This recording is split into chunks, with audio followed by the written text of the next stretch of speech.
Vous entendez? Il y a des oiseaux. Tant qu'il y a de la vie, il y a de l'espoir. Allez, bienvenue dans ma ruche.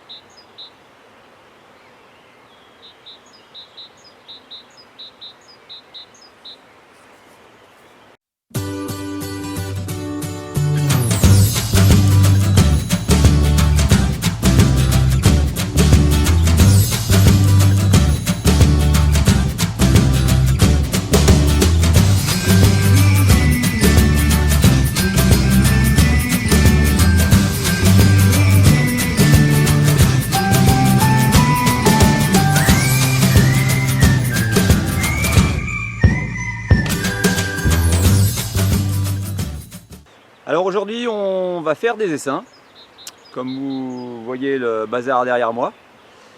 Donc ce que je vais vous montrer, ça reste dans le thème de cette saison, c'est-à-dire les visites intrusives qu'on fait dans la ruche. Donc en visite intrusive, vraiment on a vu la visite d'automne, on a vu la visite d'équilibrage, là, équilibrer les colonies. Et puis à mon sens, celle qui par la suite est la plus intrusive, c'est faire des essaims, puisqu'on va sortir les cadres, chercher la reine, etc. pour prendre du couvain. Donc ne soyez pas déçus, je ne vais pas vous expliquer comment on fait des essaims, l'élevage de rennes, etc., etc. Je vous montre la manip que je fais sur une ruche de production qu'il y a derrière moi pour lui prendre un essaim. L'élevage, faire des essaims, ça sera peut-être, toujours au conditionnel, le sujet de la saison prochaine. Allez, c'est parti. Alors ça c'est une ruche, fin mars elle avait 4 cadres de couvain, donc elle a une bonne dynamique. Ce que je fais en premier,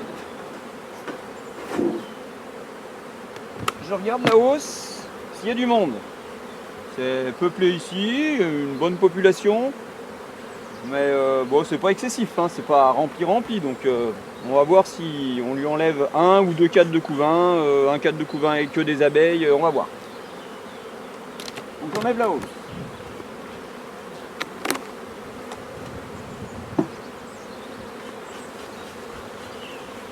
On fume sur la grille à reine, si jamais la reine est en dessous, je ne vais pas l'embarquer avec.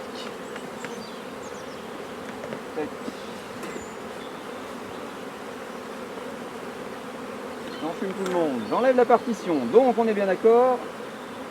Faire un essaim, on laisse la reine d'origine dans la ruche. Donc je vais la chercher. Premier cadre de nourriture.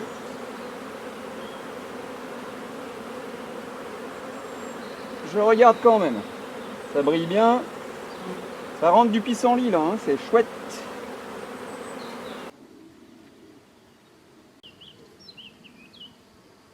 Elle n'est pas là.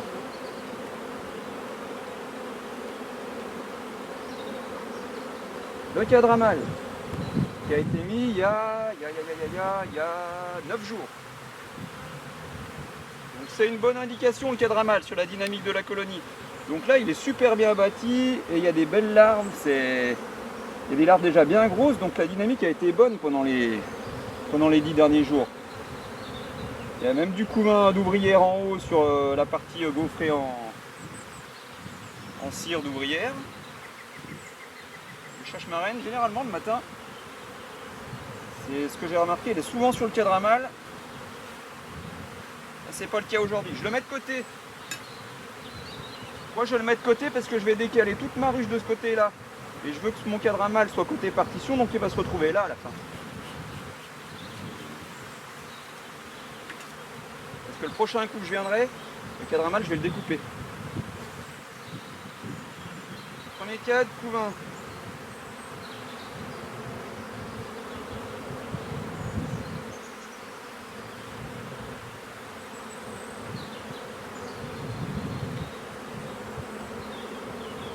Je lui laisse. Pourquoi je lui laisse? Quand je prends des couvains dans une ruche de production, je veux qu'il reste, au moment où je fais des essaims, 4 cadres de couvain operculés. Pour que derrière ça reparte et que ça fasse quand même du miel. Et je laisse ce cadre là parce que c'est un cadre de l'année passée, les rouges, je vais essayer de prendre les deux là pour voir si c'est possible. Des cadres plus anciens pour faire les essaims. Ça me permet de dissoudre mes cadres un peu partout, et c'est plus facile pour les éliminer après. Un beau cadre de couvain, bien pondu au carré. On lui laisse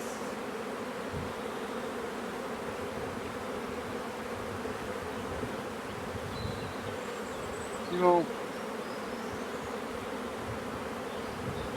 Couvain ouvert, fermé.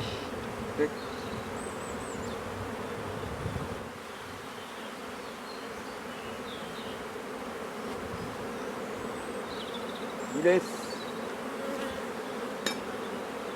Faut que je trouve mon bonheur sur les 3 suivants. La reine déjà, je trouve les cadres de couvain que je veux prendre pour mettre dans les essais. Celui-là par exemple, mais la reine est dessus. La reine est dessus.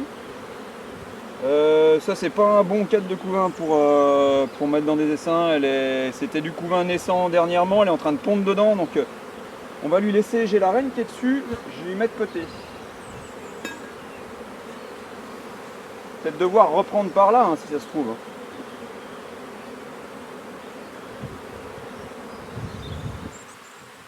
Allez, couvain fermé, larve. Ah, c'est pas terrible hein, pour prendre. La combine de prendre des anciens cadres. Par contre celui-ci il est chouette. Allez, je vais prendre celui-là.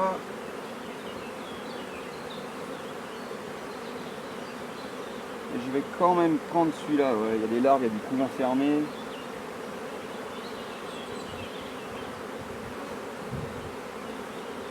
C'est pas mal. Hop. Du coup, je remets madame dans le bon sens. Je remets madame qui prenne ses guettes là-bas en bas. Donc je lui ai laissé l'équivalent de 3 cadres de couvain fermés et un cadre moitié-moitié. Ouais, moi ça me va bien. Hein. Elle a le temps de se refaire la cerise. Ouais, surtout qu'il y a du couvain aussi sur le dernier cadre. Donc allez. Pas de sentiment. Hop. En plus, le cadre à mal, c'est pondu en ouvrière en haut. Donc ça, c'est pareil, hein, ça fait un demi-cadre en plus. Tac. Je remets ma partoche. Je vais mettre gaufre et gaufre. Voilà. Donc j'ai rabattu ma ruche de production sur 4 cadres de couvain plus, donc presque 5. 2 gaufres. Et puis en avant.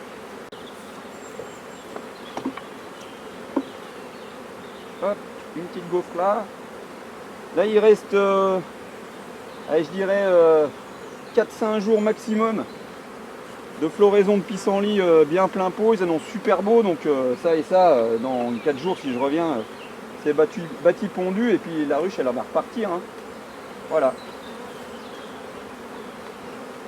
Et vous avez vu, je lui ai pas pris de cadre de nourriture. Pourquoi je prends pas de cadre de nourriture? Pourquoi je prends pas de cadre de nourriture? Parce que quand je le faisais avant pour mettre dans des essaims, ah oui, alors j'avais pas besoin de nourrir les essaims. Mais j'arrivais fin avril, après le pissenlit, avant l'acacia, des fois il y avait des moments de disette et j'étais obligé de nourrir les ruches. Alors maintenant, je laisse tout le temps les réserves de nourriture dans les ruches de production et j'ai plus besoin de nourrir, même s'il y a 10-15 jours de mauvais temps début mai, comme ça arrive souvent chez nous. Et j'ai pas besoin de mettre de sirop, donc voilà. Je préfère nourrir les essaims, parce que les essaims, avant qu'ils fassent du miel, ils auront mangé leur sirop. Il n'y a pas de risque que ça monte dans la hausse. Et que plutôt que nourrir des ruches de production et puis avoir le risque de monter du sirop de glucose dans le miel d'acacia ou le miel de printemps, quoi.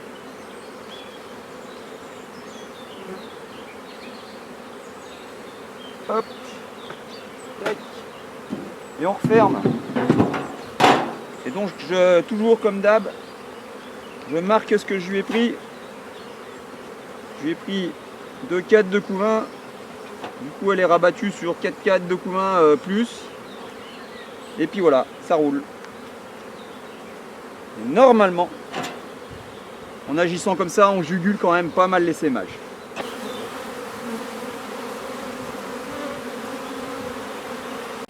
Alors voilà, les essaims ont été constitués. Donc je les ai constitués sur 3 cadres de couvain, plus un cadre de miel et un cadre bâti. Ils ont été délocalisés, donc ils sont derrière moi. Et là, je vais y insérer des rennes fécondées que j'avais en nucléi. Voilà, juste pour la petite histoire, tout en sachant que je vous ai dit que je vous expliquerai l'élevage sans doute la saison prochaine. Donc c'est parti, on va insérer les rennes fécondées. Voilà, alors ça c'est l'essaim qu'on a constitué aujourd'hui. 3 cadres de couvain, 1, 2, 3. Un cadre rempli de miel ici que j'avais en réserve. Et un cadre bâti là, pour que la nouvelle reine puisse pondre assez vite une fois qu'elle sera acceptée. Donc là voilà, la reine dans sa cagette. Je sais pas si on la voit bien. Voilà, on la voit. Elle est marquée. Elle n'a pas d'accompagnatrice parce qu'on l'a attrapée aujourd'hui et on l'insère directement dans l'essaim. Et c'est mieux de ne pas mettre d'accompagnatrice. Voilà, donc j'en fume un coup. Je l'insère au milieu.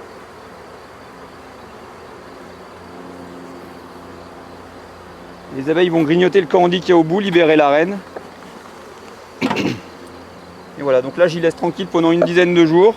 Et quitte à venir peut-être stimuler avec un coup de sirop 50-50 pour encourager la reine à pondre. Voilà, les essaims ont été constitués. Je viendrai les contrôler dans une dizaine de jours pour voir si la reine a été bien acceptée et qu'elle a commencé sa ponte. Je fais juste un petit aparté sur pourquoi je fais des essaims. Alors pourquoi je fais des essaims? Au début, je faisais des essaims pour augmenter mon cheptel, parce que je suis parti de 40 ruches.